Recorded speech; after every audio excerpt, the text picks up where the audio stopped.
The Langford estate boardroom hadn't changed since the early 90s.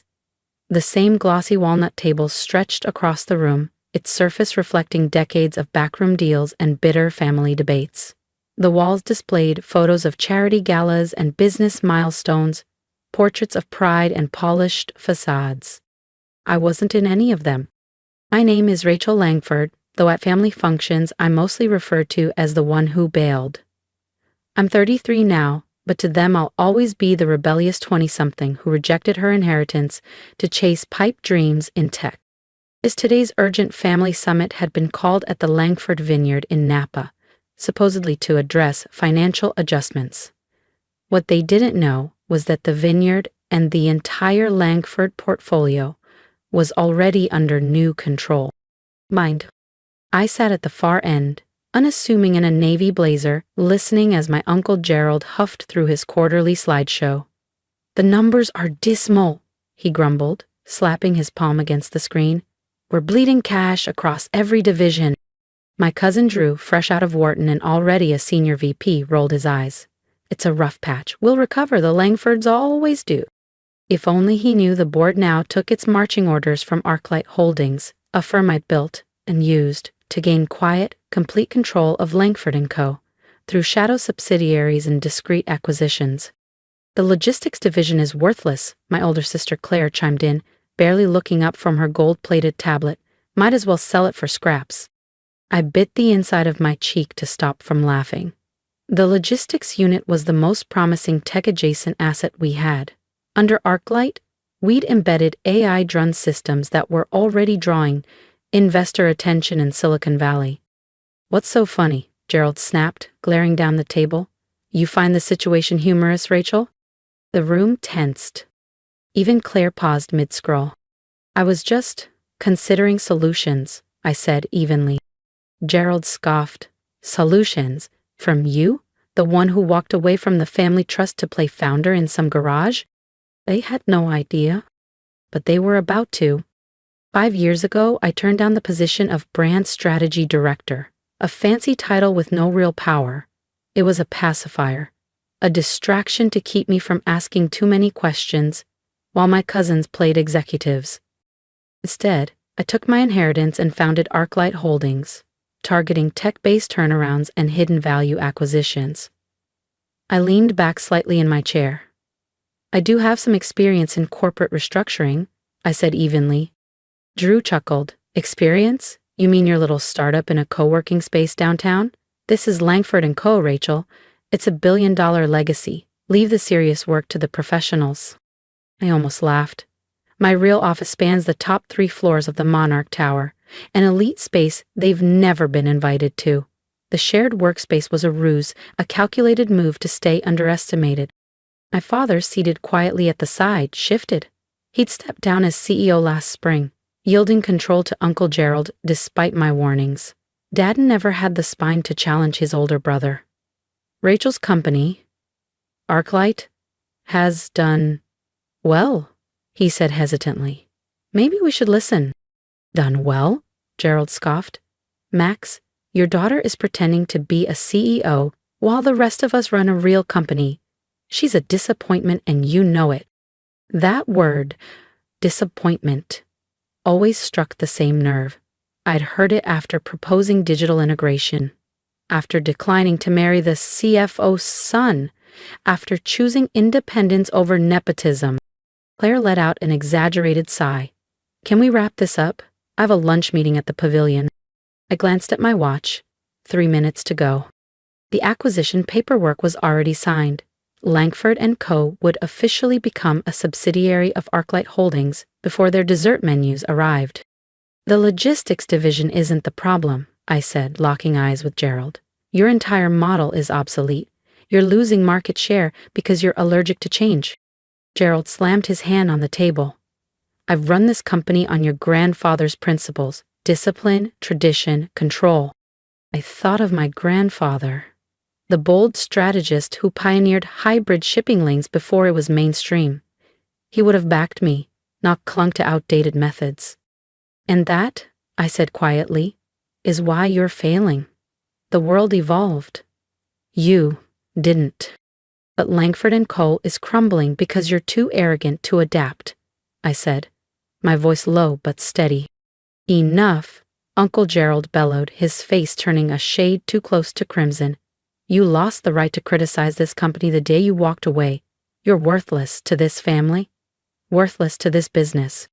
Before I could reply, the door burst open. Gerald's assistant, usually composed, looked pale and breathless. Sir? Mr. Langford, she stammered. There's an emergency call from the board. Arclight Holdings has just acquired controlling interest in Langford & Co. Silence shattered into chaos. Drew dropped his luxury pen onto the floor with a sharp click. Claire's tablet slipped from her hand and hit the table with a dull thud. Gerald stood frozen, jaw working soundlessly. Arclight? My father whispered, blinking. But that's mine, I finished, rising to my feet. Though its full name is Arclight Global Strategies. We're the largest digital transformation firm in North America, specializing in revitalizing stagnant corporations like this one. Silence fell again, this time heavier. Years of condescension, eye rolls, and hushed gossip about my failed detour had all led to this. That's impossible, Drew said hoarsely. Arclight's a multi-billion-dollar group. You just ran that tiny startup? I pulled out my phone and mirrored the Arclight website onto the conference screen. There it was, my photo under founder and CEO, our global footprint, our financials, and the official acquisition announcement. That tiny startup was a front, I said, locking eyes with them one by one. It kept you underestimating me while I built something world-class. Claire was pale now. What happens to the logistics division, she asked. It will be restructured, along with everything else, I replied. The board meeting in 10 minutes will confirm me as CEO, and the press release hits every outlet at noon. You can't do this, Gerald growled, his voice finally returning. We're family. I let out a quiet laugh. Was it family when you called me worthless? When you buried every idea I brought to the table? When you handed power to the least qualified simply because of their last name? My father slowly stood. Rachel, please. Let's talk. We can fix this. I met his eyes. I already have. If you've ever been called worthless, only to rise higher than anyone imagined, hit that subscribe button. Because Rachel's story isn't over, and the next boardroom battle is one you won't want to miss. We could have talked years ago, I said, cutting off my father's shaky attempt at reconciliation. You could have listened when I warned you about Gerald. When I showed you how to save this company before it hit free fall, but you made your choices. Dismissive uncle, silent father, entitled cousins. I straightened. Now I'm making mine. The assistant lingered nervously in the doorway, clutching a press folder. Ma'am, the media's already calling. They're requesting a comment on the acquisition. Gerald slumped into his chair, the last of his bravado draining away. Comments, he muttered. What am I supposed to say? That my worthless niece just bought us out? I smiled, stepping forward. Not worthless anymore, am I? I paused. I'm your boss. The room erupted. Claire burst into tears. Drew barked orders into his phone, shouting for legal counsel. Gerald looked like he was trying not to collapse. But I wasn't finished.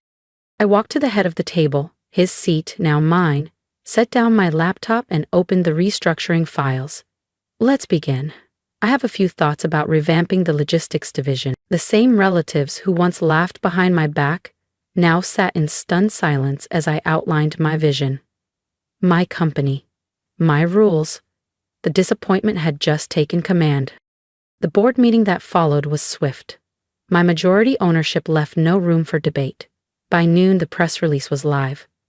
Langford & Co.'s stock surged 15% within minutes.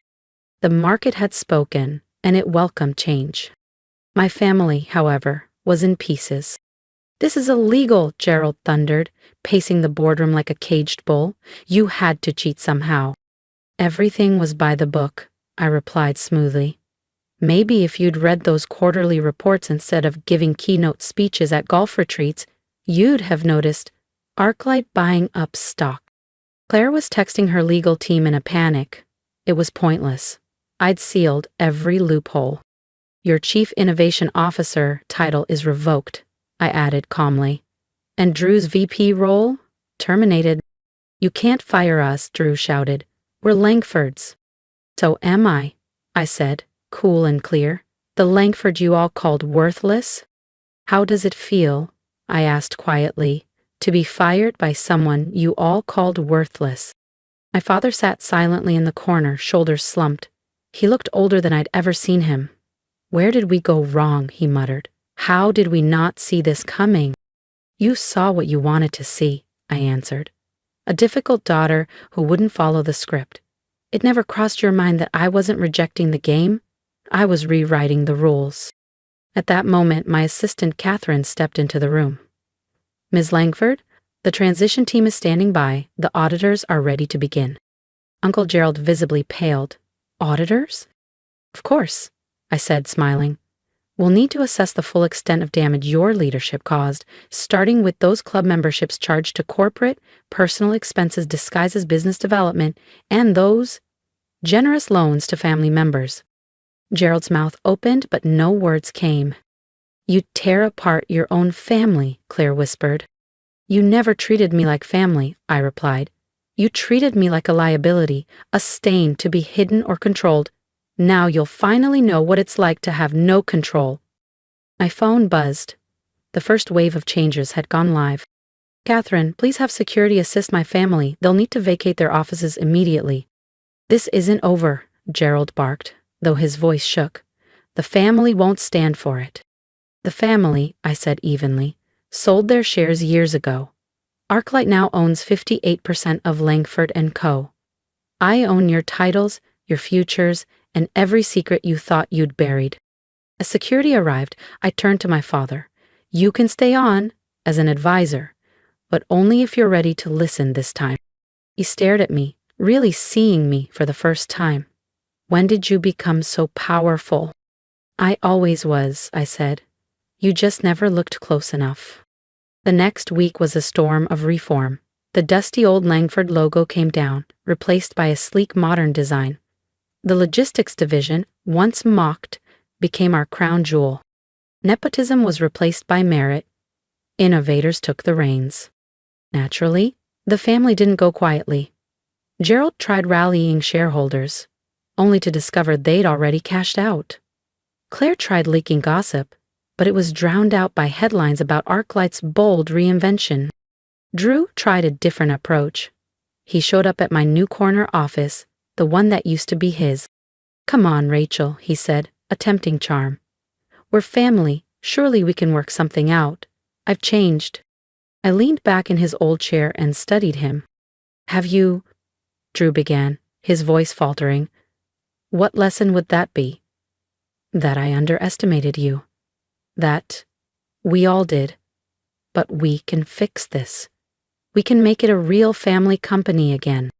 It is a real family company, I said calmly, just not the family you envisioned. I stood. Your position has already been filled. By someone qualified. I'd suggest updating your resume.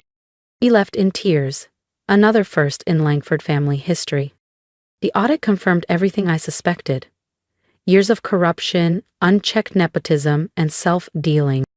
Gerald had siphoned millions into shell accounts. Claire had padded payrolls with friends under fake consulting contracts. Drew had traded Langford's stock based on privileged boardroom information. The SEC will want a word, my legal team said grimly. Then give them everything, I replied. Full transparency. Every document, every payout, every fake invoice. Let them see how the Langfords really operated. My father, now a quiet advisor in name only, watched the unraveling with hollow eyes. They could go to prison, he whispered one night. They made their choices, I said, just like they chose to call me worthless. And the fallout was swift and spectacular. Gerald was indicted for embezzlement. Claire and Drew were permanently barred from securities trading.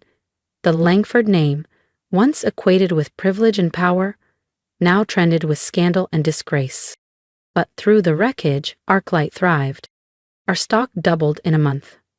Investors saw what I had always seen, potential buried under arrogance. With the tech division properly funded, we released innovations that redefined our industry.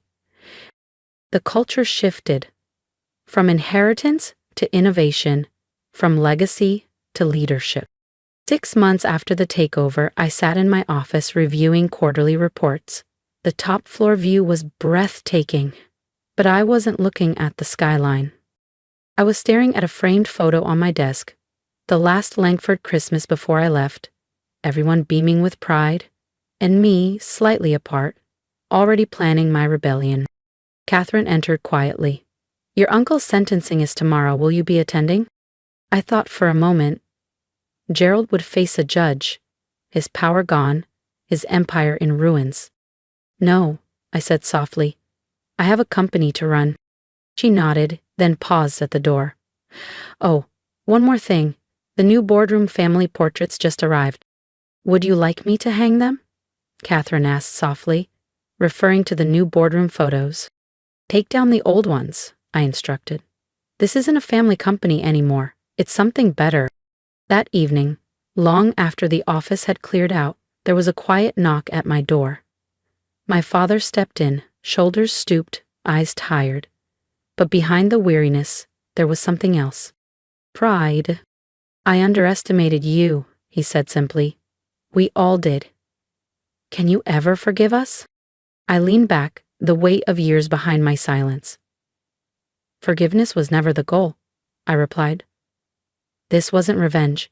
It was about showing that success doesn't have to come from tradition, that worth isn't defined by legacy. He nodded slowly, the truth finally settling in. "The company, what you've done with it, it's extraordinary." "It always could have been," I said, "but none of you were willing to see past the old way." He turned to go, then paused. "For what it's worth, I'm proud of you, even if I don't fully understand how you became this person." "I always was," I said quietly. "You just never looked close enough." After he left, I stood at the window, watching the city twinkle beneath the dark Napa sky. Somewhere out there, my relatives were bracing for Uncle Gerald's sentencing. Elizabeth had listed her penthouse. Drew was submitting resumes for jobs he used to laugh at. But I wasn't thinking about them. I was thinking about the future, about a company unburdened by legacy, free to innovate, to rise. The worthless daughter was now the most valuable Langford of all, and she was only just beginning. Catherine's voice buzzed through the intercom. "Your 7 p.m. is here. The venture capital team from Menlo Park." I smiled, adjusting my jacket. Time to show another room of traditionalists what the future looks like. "Send them in. And Catherine? Have the old family photos delivered to my relatives. They'll need the memories more than I will." Those photos would arrive in the places they'd never imagined falling. Elizabeth's one-bedroom rental, Drew's childhood room at his mother's house, Gerald's attorney's office. But I wouldn't be in those photos anymore. I had new pictures to take, new chapters to build, new legacies to create. Because in the end, success wasn't just the best revenge. It was the life they never thought I could build, lived boldly, in full view. If you've ever been overlooked, underestimated, or told you weren't enough, this story is for you.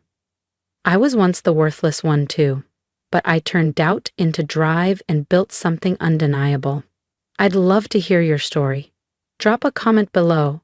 Tell me about the moment they dismissed you and what you did next, or what you plan to do. Because success isn't about revenge, it's about reclaiming your voice.